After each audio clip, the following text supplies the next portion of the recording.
Problems and strategies. നമ്മൾ ഈ ചാപ്റ്ററിൽ ഈ റീപ്രൊഡക്റ്റീവ് ഹെൽത്തിനെ സംബന്ധിച്ച് എന്തൊക്കെ പ്രോബ്ലംസാണ് ഫേസ് ചെയ്യണത്, എന്തൊക്കെ സ്ട്രാറ്റജീസ് നമുക്കതിന് അപ്ലൈ ചെയ്യാം. നമ്മൾ പറഞ്ഞിരുന്നു എന്താണ് റീപ്രൊഡക്റ്റീവ് ഹെൽത്ത്, എന്തിനു വേണ്ടിയിട്ടാണ് റീപ്രൊഡക്റ്റീവ് ഹെൽത്ത് മെയിൻറ്റെയിൻ ചെയ്യുന്നത്, അതെങ്ങനെ നമുക്ക് നേടിയെടുക്കാം.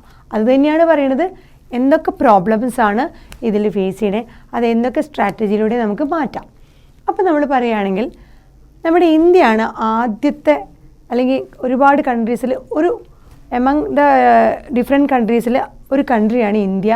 ആദ്യമായിട്ട് ഒരുപാട് ആക്ഷൻ പ്ലാനുകളും പ്രോഗ്രാമുകളും നാഷണൽ ലെവലിൽ തുടങ്ങിയ ആദ്യത്തെ കൺട്രി എന്ന് പറയാം ഇന്ത്യനെ. എന്തിനു വേണ്ടിയിട്ട്? To attain reproductive health as a social goal. ഒരു സോഷ്യൽ ഗോളായിട്ട് റീപ്രൊഡക്റ്റീവ് ഹെൽത്ത് അറ്റൈൻ ചെയ്യാൻ വേണ്ടിയിട്ട് ഇന്ത്യയാണ് അതിൻ്റെ ആദ്യത്തെ ആക്ഷൻ പ്ലാനുകളും പ്രോഗ്രാമുകളൊക്കെ തുടങ്ങിയത്. So India among the first country in the world, ലോകത്തിൽ തന്നെ ഇന്ത്യ അങ്ങനത്തെ ഒരു കൺട്രിയാണ്. എന്തിനു വേണ്ടിയിട്ട്? ടു ഇനീഷ്യേറ്റ്, എന്ത് തുടങ്ങാൻ? Action plans and program. ഒരുപാട് ആക്ഷൻ പ്ലാനുകളും പ്രോഗ്രാമുകളും. ഏത് ലെവലിലാണ്? അറ്റ് നാഷണൽ ലെവലിൽ തന്നെ എന്ത് അറ്റൈൻ ചെയ്യാൻ വേണ്ടി? To attain reproductive health as a social goal. So ഒരു സോഷ്യൽ ഗോളായിട്ട് റീപ്രൊഡക്റ്റീവ് ഹെൽത്തിനെ നേടിയെടുക്കാൻ വേണ്ടി ആദ്യമായിട്ട് ആക്ഷൻ പ്ലാനുകളും പ്രോഗ്രാമുകളും ഇനീഷ്യേറ്റ് ചെയ്തത് ഒരുപാട് കൺട്രിയിൽ തുടങ്ങിയ ഒരു കൺട്രിയാണ് നമ്മുടെ ഇന്ത്യ. അപ്പോൾ എന്തൊക്കെ പ്രോഗ്രാമുകളാണ് ഇന്ത്യ ഇതിനു വേണ്ടി സ്റ്റാർട്ട് ചെയ്തത്? So programmes involve in family planning. So India family പ്ലാനിങ്ങിന് വേണ്ടി എന്തൊക്കെ ആക്ഷൻ പ്ലാനുകൾ അല്ലെങ്കിൽ എന്തൊക്കെ പ്രോഗ്രാമുകളാണ് തുടങ്ങിയതെന്ന് നമുക്ക് നോക്കാം. ആദ്യത്തേത് ഫാമിലി പ്ലാനിങ് പ്രോഗ്രാം സ്റ്റാർട്ട് ചെയ്തു. അത് ഇനീഷ്യേറ്റ് ചെയ്ത് 1951 നമ്മുടെ ഇന്ത്യയിൽ ഫാമിലി പ്ലാനിങ് എന്ന് പറഞ്ഞ പ്രോഗ്രാം സ്റ്റാർട്ട് ചെയ്തത്. ഇത് എന്തിനു വേണ്ടിയിട്ടാണ്? In order to attain reproductive health as a ഒരു സോഷ്യൽ ഗോളായിട്ട് ഈ റീപ്രൊഡക്റ്റീവ് ഹെൽത്ത് അറ്റൈൻ ചെയ്യാൻ വേണ്ടി ഇന്ത്യ തുടങ്ങിയതാണ്. അതിൽ ഫാമിലി പ്ലാനിങ് പ്രോഗ്രാമാണ് ആദ്യം തുടങ്ങിയത്. അത് 1951 ഇനീഷ്യേറ്റ് ചെയ്തത്. രണ്ടാമത്തെ പ്രോഗ്രാം എന്ന് പറയുന്നത് reproductive and child health care program, RCH, reproductive and child health care program. So reproduction, അതിൻ്റെ ആസ്പെക്ട്സുകൾ, അതിന് ശേഷം കുട്ടിയുടെ ഹെൽത്ത് കെയർ എങ്ങനെയൊക്കെ മെയിൻറ്റെയിൻ ചെയ്യാം എന്നീ കാര്യങ്ങളുള്ള പ്രോഗ്രാമുകളും ഇന്ത്യയിൽ സ്റ്റാർട്ട് ചെയ്തു. സോ ഇന്ത്യ സ്റ്റാർട്ട് ചെയ്ത 2 ആക്ഷൻ പ്ലാനിൽ ഒന്ന് ഫാമിലി പ്ലാനിങ് ആണ് 1951. രണ്ടാമത്തേത് RCH, reproductive and child health care പ്രോഗ്രാമുകളാണ് തുടങ്ങിയത്. പിന്നീട് ഈ ഫാമിലി പ്ലാനിങ്ങിൻ്റെ ഭാഗമായിട്ട് എന്തൊക്കെ ടാസ്കുകളാണ്?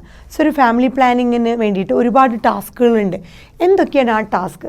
ഒരു ഫാമിലി പ്ലാനിങ് നടത്തൽ എന്തൊക്കെ ടാസ്കിലൂടെ, എന്താണ് അവരുടെ ഉദ്ദേശം? നോക്കി. Create awareness among the people about reproduction related aspect. എല്ലാ ഡിഫറെൻ്റ് ആയിട്ടുള്ള വേരിയസ് ആയിട്ടുള്ള റീപ്രൊഡക്ഷൻ റിലേറ്റഡ് ആസ്പെക്ട്സിനെ കുറിച്ച് ഒരു അവയർനെസ് കൊടുക്കുക. ആർക്ക്? എല്ലാ ജനങ്ങൾക്കും. എസ്പെഷ്യലി എന്നാൽ മാത്രമേ നമുക്ക് എന്ത് ചെയ്യാൻ പറ്റുള്ളൂ? ഒരു റീപ്രൊഡക്റ്റീവ് ഹെൽത്തി ആയിട്ടുള്ള സൊസൈറ്റീനെ നമുക്ക് നേടിയെടുക്കാൻ പറ്റുള്ളൂ. ബിക്കോസ് ഇന്ത്യയുടെ പ്ലാൻ എന്താണ്? അതൊരു നാഷണൽ ലെവലിൽ ഒരു സോഷ്യൽ ഗോളായിട്ട് കാണുക എന്നുള്ളതായിരുന്നു ഇന്ത്യയുടെ പർപ്പസ്. സോ അതിൻ്റെ ഭാഗമായിട്ട് ഒരു മേജർ ടാസ്ക് വന്നത് എന്താണ്? എല്ലാ ആൾക്കാർക്കും ഈ റീപ്രൊഡക്റ്റീവ് സെക്ഷനിൽ നിൽക്കുന്ന അതിന് റിലേറ്റഡ് ആയിട്ടുള്ള ആൾക്കാർക്കെല്ലാം ഒരു അവയർനെസ് കൊടുക്കുക. എന്തിനെപ്പറ്റി? റീപ്രൊഡക്ഷൻ റിലേറ്റഡ് എന്തൊക്കെയാണ് റീപ്രൊഡക്റ്റീവ് ഓർഗൻസ് എന്തൊക്കെയാണ്, അതിൻ്റെ ഫങ്ഷൻ എന്താണ്, എന്തൊക്കെയാണ് അതിൻ്റെ പ്രോബ്ലംസ്, എന്തൊക്കെ സ്ട്രാറ്റജി നമുക്ക് അതിന് അപ്ലൈ ചെയ്യാം. അങ്ങനെ എല്ലാ അവയർനെസ്സും റീപ്രൊഡക്ഷൻ റിലേറ്റഡുള്ള എല്ലാ ആസ്പെക്റ്റുകളും കൊടുക്കുക എന്നുള്ളൊരു ടാസ്ക് അതിൽ വന്നു. ഏത്? ഫാമിലി പ്ലാനിങ്ങിൻ്റെ പ്രോഗ്രാമിൽ. രണ്ടാമത്തേത്, വെറുതെ നമ്മളൊരു അവയർനെസ് കൊടുത്തുകൊണ്ട് കാര്യമില്ല. എന്താണ്? അതിനുള്ള ഫെസിലിറ്റീസ് നമ്മൾ കൊടുക്കണം, അതിനുള്ള സപ്പോർട്ടും കൊടുക്കണം. So provide facilities and support. അപ്പോൾ ഈ പറഞ്ഞ ടാസ്ക് അച്ചീവ് ചെയ്യാൻ വേണ്ടിയിട്ട് നമ്മൾ എന്ത് ചെയ്യണം? ഒരുപാട് സപ്പോർട്ട് കൊടുക്കണം, അതിനുള്ള ഫെസിലിറ്റീസ് പ്രൊവൈഡ് ചെയ്യണം. എന്നാൽ എന്ത് സംഭവിക്കും? For building up a reproductively healthy society. So അത്രയും ഫെസിലിറ്റീസും സപ്പോർട്ടും കൊടുക്കുകയാണെങ്കിൽ നാച്ചുറലി നമുക്കൊരു റീപ്രൊഡക്റ്റീവ്ലി ഹെൽത്തി സൊസൈറ്റീനെ നേടിയെടുക്കാവുന്നതാണ്. അതൊക്കെയാണ് ഫാമിലി പ്ലാനിങ്ങിൻ്റെ 2 ടാസ്കുകൾ. ഒന്ന് ജനങ്ങൾക്ക് അല്ലെങ്കിൽ റീപ്രൊഡക്റ്റീവ് ഏജ് ഗ്രൂപ്പിലുള്ള ആൾക്കാർക്ക് ഇതിൻ്റെ എല്ലാ ആസ്പെക്റ്റുകളെക്കുറിച്ചും വേരിയസ് ആയിട്ടുള്ള എല്ലാ ആസ്പെക്റ്റുകളെക്കുറിച്ചും ഒരു അവയർനെസ് കൊടുക്കുക. അവയർനെസ് കൊടുത്തുകൊണ്ട് മാത്രം പോരാ, അതിലുള്ള എല്ലാ സപ്പോർട്ടുകളും ഫെസിലിറ്റീസും കൊടുക്കുകയാണെങ്കിൽ ഡെഫിനറ്റ്ലി അവിടെ ഒരു റീപ്രൊഡക്റ്റീവ് ഹെൽത്തി ആയിട്ടുള്ള സൊസൈറ്റി നമുക്ക് നേടിയെടുക്കാം. അതായിരുന്നു ഫാമിലി പ്ലാനിങ്ങിൻ്റെ 2 ടാസ്കുകൾ. ഇനി നമ്മൾ പറയുകയാണെങ്കിൽ ഇതിൻ്റെ പ്രോബ്ലംസ് എന്തൊക്കെയാണ്? നമ്മൾ ഈ റീപ്രൊഡക്റ്റീവ് റിലേറ്റഡ് ആസ്പെക്ട്സ് കൊണ്ട് കുറേ നേരമായി പറയണു. സോ ഈ റീപ്രൊഡക്റ്റീവ് റിലേറ്റഡ് ആസ്പെക്ട്സിൽ എന്തൊക്കെ പ്രോബ്ലംസ് ആണ് ഇത് ഫേസ് ചെയ്യണേ? ഒരുപാട് പ്രോബ്ലംസ് ഫേസ് ചെയ്യുന്നുണ്ട്. അതിൽ കുറച്ച് പ്രോബ്ലംസ് ഇവിടെ എഴുതിയിട്ടുണ്ട്. ഒന്നാമത്തത് lakh of awareness among the people. So ആളുകളിൽ ഈ റീപ്രൊഡക്ഷൻ റിലേറ്റഡ് ആയിട്ടുള്ള ആസ്പെക്റ്റുകളെക്കുറിച്ച് നമ്മൾ നേരത്തെ പറഞ്ഞു, റീപ്രൊഡക്ഷൻ എന്ന് പറഞ്ഞാൽ ഹെൽത്തി എന്ന് പറഞ്ഞാൽ അതിൻ്റെ കുറേ ആസ്പെക്റ്റുകൾ പറഞ്ഞിരുന്നു ഇല്ലേ?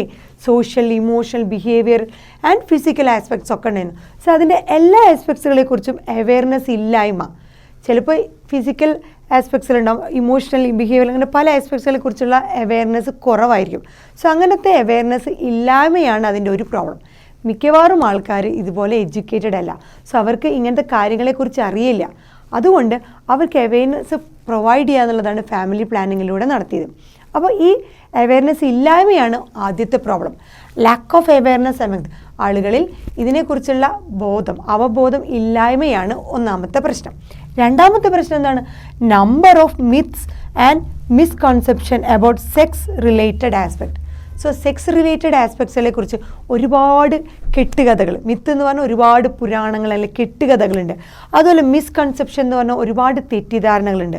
സോ ഈ കെട്ടുകഥകളും തെറ്റിദ്ധാരണകളും മാറി എന്താണ് ആക്ച്വലായിട്ടുള്ള സെക്സ് റിലേറ്റഡ് ആസ്പെക്ട്സ് എന്നുള്ള അറിവില്ലായ്മ. സോ ഈ പറഞ്ഞ കെട്ടുകഥകളിലൂടെയും തെറ്റിദ്ധാരണകളിലൂടെയും സഞ്ചരിക്കുമ്പോൾ ഒരുപാട് പ്രോബ്ലംസ് ഉണ്ട്. അതായിരുന്നു രണ്ടാമത്തെ പ്രോബ്ലം. അവർക്ക് ഒരുപാട് മിത്തുകളും അതുപോലെ കെട്ടുകഥകളും ഒരുപാട് തെറ്റിദ്ധാരണകളും മിസ്കൺസെപ്ഷൻസ് എന്തിനെക്കുറിച്ച് സെക്സ് റിലേറ്റഡ് ആയിട്ടുള്ള ആസ്പെക്റ്റുകളെക്കുറിച്ച് ഒരുപാട് തെറ്റിദ്ധാരണകളും കെട്ടുകഥകളും അവരുടെ മൈൻഡിലുണ്ട്. അതൊരു പ്രോബ്ലം തന്നെയായിരുന്നു. മൂന്നാമത്തെ problem common occurrence of STDs. STD എന്ന് പറഞ്ഞാൽ sexually transmitted diseases. So sexually transmitted ആയ ഡിസീസുകളെ കുറിച്ചുള്ള ഒരു സാധാരണയായി ഒന്നിലധികം പാർട്ട്നേഴ്സിനെ യൂസ് ചെയ്യുകയാണെന്നുണ്ടെങ്കിൽ നമുക്ക് ഒരുപാട് sexually transmitted disease, for example AIDS പോലുള്ള ഡിസീസുകൾ വരാനുള്ള സാധ്യതയുണ്ട്. സോ അതിൽ നിന്ന് മുക്തരാവണമെങ്കിൽ ഇതിനുള്ള സാധ്യതകൾ ഒരുപാടുണ്ട് എന്ന് അവർക്ക് അറിഞ്ഞിരിക്കണം. സോ ഇത് നോർമലി അങ്ങനെ നടക്കും. സോ അതുകൊണ്ടാണ് നമുക്ക് ഒരു പാർട്ട്ണർ എന്നൊരു കൺസെപ്റ്റിലൂടെ നമ്മൾ പോകുന്നത്. അഥവാ ഉണ്ടെങ്കിൽ തന്നെ നമുക്ക് അതിനനുസരിച്ചുള്ള പ്രിവെൻഷൻസോടുകൂടി തന്നെ വേണം എന്നുള്ളത്. സോ ഒക്കറൻസ് ഓഫ് ഒരുപാട് STDs വന്ന് അത് മൊത്തം ഈ സൊസൈറ്റിയിൽ സ്പ്രെഡായി കഴിഞ്ഞാൽ എന്ത് സംഭവിക്കും? ഓഫ് കോഴ്സ് നമുക്കൊരു റീപ്രൊഡക്റ്റീവ്ലി ഹെൽത്തി ആയിട്ടുള്ള സൊസൈറ്റീനെ അച്ചീവ് ചെയ്യാൻ പറ്റില്ല. അതൊരു മൂന്നാമത്തെ പ്രോബ്ലമാണ്. നാലാമത്തത് പോപ്പുലേഷൻ എക്സ്പ്ലോഷൻ. നമ്മുടെ ഈ ജനസംഖ്യ ഒരുപാട് വർദ്ധിച്ചു വരികയാണെങ്കിൽ നമുക്ക് നല്ലൊരു റീപ്രൊഡക്റ്റീവ് ഹെൽത്തി സൊസൈറ്റി, ഒരുപാട് നമ്പർ ഓഫ് ചിൽഡ്രൻ ഉണ്ടാവുകയാണെങ്കിൽ അവരെയൊക്കെ നമുക്ക് മെയിൻറ്റെയിൻ ചെയ്ത് അവർക്ക് വേണ്ട എല്ലാ ആവശ്യങ്ങളും നടത്തിക്കൊടുത്ത് നല്ലൊരു സൊസൈറ്റി ആക്കി എടുക്കാൻ നമുക്ക് പറ്റില്ല. ബിക്കോസ് എല്ലാവരുടെയും ഇക്കണോമിക്കൽ സ്റ്റാറ്റസ് ഡിഫറെൻ്റ് ആണ്. അതുകൊണ്ട് തന്നെ പോപ്പുലേഷൻ എക്സ്പ്ലോഷൻ ഒരുപാട് എഫക്റ്റ് ചെയ്യുന്ന ഒരു കാര്യമാണ് ഈ റീപ്രൊഡക്റ്റീവ് ഹെൽത്തി ആയിട്ടുള്ള ഒരു സൊസൈറ്റീനെ. അതൊരു പ്രോബ്ലമാണ്. നാലാമത്തത് illegal abortion of female foetus അഥവാ പെൺ ഭ്രൂണഹത്യ, അതിൻ്റെ എബോർഷൻ. സോ അനാവശ്യമായി പെൺകുഞ്ഞുങ്ങളെ കൊന്നിടുക. അതായത് പെൺകുട്ടിയാണെന്ന് അറിഞ്ഞു കഴിഞ്ഞാൽ ഒരു കാലഘട്ടങ്ങളിൽ മുഴുവൻ ഉണ്ടായിരുന്നതാണ്, പെൺകുഞ്ഞാണെന്ന് അറിഞ്ഞു കഴിഞ്ഞാൽ അതിനെ വേണ്ട എന്ന് വെക്കുന്നത് എബോർഷൻ. അത് ഇല്ലീഗലാണ്, ലീഗലല്ല, നിയമപരമല്ലാത്ത ഫീമെയിൽ അല്ലെങ്കിൽ പെൺ ഭ്രൂണഹത്യകൾ വലിയൊരു പ്രോബ്ലമാണ് നമ്മുടെ റീപ്രൊഡക്റ്റീവ് ഹെൽത്തി സൊസൈറ്റീനെ എഫക്റ്റ് ചെയ്യുന്നത്. ബിക്കോസ് ഇപ്പോൾ റേഷ്യോ തന്നെ നമുക്കൊരു നോർമൽ റേഷ്യോ ഉണ്ട്, മെയിൽ ആൻഡ് ഫീമെയിൽ റേഷ്യോ. ആ അനുപാതം ഒരുപാട് ഡിസ്റ്റർബ്ഡ് ആയി തുടങ്ങി. ഫീമെയിലിൻ്റെ റേഷ്യോ വളരെ കുറയുകയും മെയിലിൻ്റെ റേഷ്യോ ഒരുപാട് കൂടുകയും ചെയ്യുകയാണ്. അതൊരു പ്രശ്നമാണ്. അതെന്തുകൊണ്ടാണ് ഉണ്ടായത്? ഇല്ലീഗലായിട്ട്, നിയമപരമല്ലാത്ത എബോർഷൻ, ആരുടെ? പെൺ ഭ്രൂണഹത്യകൾ ഉണ്ടായതുകൊണ്ടാണ് അത് സംഭവിച്ചത്. അടുത്തത് അക്വയർഡ് ഇൻഫെർട്ടിലിറ്റി എന്ന് പറഞ്ഞു കഴിഞ്ഞാൽ ഈ റീപ്രൊഡക്റ്റീവ് ഫിറ്റ്നസ് ഇല്ലായ്മ, റീപ്രൊഡക്റ്റീവ് ആസ്പെക്റ്റുകളിൽ ആ ഫിസിക്കലായിട്ടുള്ള സ്ട്രക്ചറുകളിലുള്ള എന്തെങ്കിലും അഭാവമാണ്. സോ അത് എക്വയർഡായിട്ട് പതുക്കെ നേടിയെടുത്തതായിരിക്കാം. അവരുടെ ആ ലൈഫ് സ്റ്റൈലിലും പല കാരണങ്ങൾ കൊണ്ട് വന്നതാണ്. ഇൻഹെറിറ്റഡ് അല്ല, എക്വയർഡായിട്ട് അവരുടെ ലൈഫ് സ്പാനിൽ അവർക്ക് അത് വന്നു ചേർന്ന ഒരു ഇൻഫെർട്ടിലിറ്റിയാണ്. ഇൻഫെർട്ടിലിറ്റി എന്നാൽ ലാക്ക് ഓഫ് ഫെർട്ടിലിറ്റി. ഫെർട്ടിലിറ്റി എന്ന് പറഞ്ഞാൽ റീപ്രൊഡക്റ്റീവ് ഫിറ്റ്നസ് ആണ് ഉദ്ദേശിക്കുന്നത്. റീപ്രൊഡക്റ്റീവ് ഫിറ്റ്നസ് ഉണ്ടെങ്കിൽ നമ്മളതിനെ ഫെർട്ടൈൽ എന്ന് പറയും, ഇല്ലെങ്കിൽ നമ്മളതിനെ ഇൻഫെർട്ടൈൽ എന്ന് പറയും. സോ അങ്ങനെ നേടിയെടുത്ത് അല്ലെങ്കിൽ അങ്ങനെ ആ ലൈഫ് സ്പാനിൽ വന്നു കഴിഞ്ഞ എക്വയർഡായിട്ടുള്ള ഇൻഫെർട്ടിലിറ്റി വലിയൊരു പ്രോബ്ലമാണ്. അങ്ങനെയുണ്ടെങ്കിൽ നമുക്ക് റീപ്രൊഡക്റ്റീവ് ഹെൽത്തി ഒരു സൊസൈറ്റി ഉണ്ടാവില്ല. സോ എന്തൊക്കെ പ്രോബ്ലംസാണ് നമ്മുടെ റീപ്രൊഡക്റ്റീവ് ഹെൽത്ത് ആയിട്ടുള്ള സൊസൈറ്റിനെ എഫക്റ്റ് ചെയ്യുന്നത്? ഒന്ന്, ലാക്ക് ഓഫ് അവയർനെസ്, ആളുകളുടെ ഇടയിൽ ഇതിനെക്കുറിച്ചുള്ള അവയർനെസ് ഇല്ലായ്മ. രണ്ടാമത്തത്, ഒരുപാട് മിത്തുകളും മിസ്കൺസെപ്ഷൻ, കെട്ടുകഥകളും അതുപോലെ തെറ്റിദ്ധാരണകളും ഈ പറഞ്ഞ സെക്സ് റിലേറ്റഡ് ആസ്പെക്റ്റുകളെ കുറിച്ച്. മൂന്നാമത്തത്, കോമൺ ഒക്കറൻസ് ഓഫ് STDസിനെ കുറിച്ചുള്ള അറിവില്ലായ്മ. ഇതുപോലെ സെക്ഷലി ട്രാൻസ്മിറ്റഡ് ആയിട്ടുള്ള ഡിസീസുകളുണ്ട്, ലൈംഗികമായി മാത്രം പകരുന്ന ഒരുപാട് അസുഖങ്ങളുണ്ട് എന്ന് ഉള്ള അറിവില്ലായ്മ, അതിനെക്കുറിച്ചുള്ള അവബോധവും നമ്മൾ ക്രിയേറ്റ് ചെയ്യും. അതൊരു പ്രോബ്ലമാണ്, അങ്ങനെ ഒരു സാധ്യതകളുള്ളത്. നാലാമത്തത്, ഈ ജനസംഖ്യയുടെ അമിതമായ വളർച്ച, പോപ്പുലേഷൻ എക്സ്പ്ലോഷൻ. അഞ്ചാമത്തത്, illegal abortion of female foetus, പെൺഭ്രൂണഹത്യകൾ, അതും നിയമപരമല്ലാത്ത പെൺഭ്രൂണഹത്യകളും ഇതിനൊരു പ്രോബ്ലമാണ്. അവസാനമായി പറയുന്നത് എക്വയർഡ് ആയിട്ടുള്ള ഇൻഫെർട്ടിലിറ്റി, അവരുടെ ലൈഫ് സ്പാനിൽ അവർക്ക് വന്നു ചേരുന്ന ഇൻഫെർട്ടിലിറ്റി, റീപ്രൊഡക്റ്റീവ് ഫിറ്റ്നസ് ഇല്ലായ്മ. ഇതൊക്കെയാണ് മേജറായിട്ടുള്ള പ്രോബ്ലംസ്. റീപ്രൊഡക്റ്റീവ് ഹെൽത്തി ഉള്ള ഒരു സൊസൈറ്റീനെ ബ്രിങ്ങപ്പ് ചെയ്യാൻ വരുന്ന നമ്മൾ ഫേസ് ചെയ്യുന്ന ഇത്രയും പ്രോബ്ലംസ് ആണുള്ളത്. ഇനി ഈ പ്രോബ്ലംസ് നമുക്ക് എങ്ങനെയൊക്കെ എന്തൊക്കെ സ്ട്രാറ്റജികളിലൂടെ അതിനെ ഓവർകം ചെയ്യാമെന്ന് നോക്കാം.